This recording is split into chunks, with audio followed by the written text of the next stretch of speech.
কেন থামছে না ইউক্রেনের বিরুদ্ধে রাশিয়ার হামলা? শান্তি নাকি সর্বনাশের পথে যাচ্ছে ইউক্রেন? রাজধানী কিয়েভকেই কেন টার্গেট করল রাশিয়া?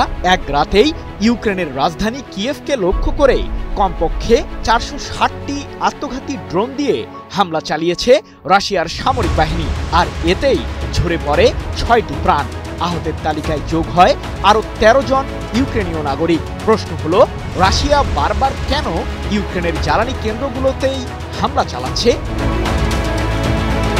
রাশিয়ার সামরিক বাহিনীর নতুন এই হামলা প্রসঙ্গে ইউক্রেনের প্রেসিডেন্ট ভলোদিমির জেলেনস্কি জানিয়েছেন, 25 নভেম্বর ভোর পর্যন্ত প্রায় 460টি ড্রোন ছোড়ে রাশিয়া, যার মাঝে বেশ কয়েকটি মলদোভা ও রোমানিয়ায় আছড়ে পড়ে। রাশিয়ার এই হামলা প্রসঙ্গে ক্ষোভ জানিয়ে জেলেনস্কি বলেন, আমাদের অংশীদারদের ভুলে গেলে চলবে না যে শত্রুর বিরুদ্ধে জীবন বাঁচানো এখন গুরুত্বপূর্ণ।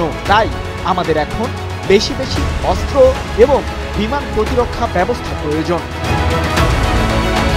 এদিকে একই রাতে ইউক্রেনকে লক্ষ্য করে 22টি ক্ষেপণাস্ত্র ছুঁড়েছে রাশিয়া, যার মাঝে বেশ কয়েকটি কিয়েভে আঘাত হেনেছে। জেলেনস্কির দাবি, এই হামলায় এখন পর্যন্ত অন্তত 6 জন নিহত ও 13 জন আহত হয়েছেন।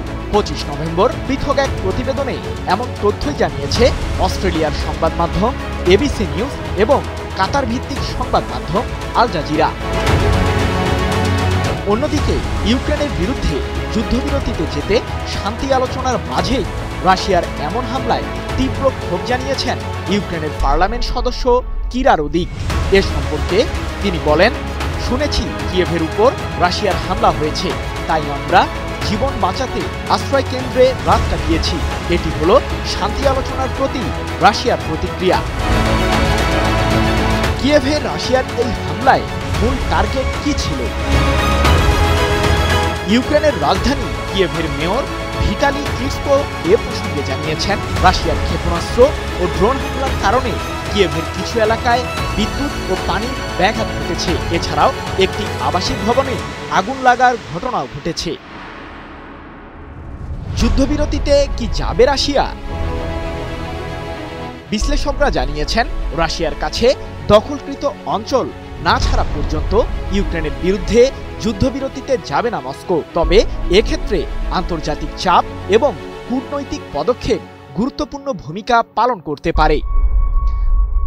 সৃজন মাহমুদ, নিউজ 24।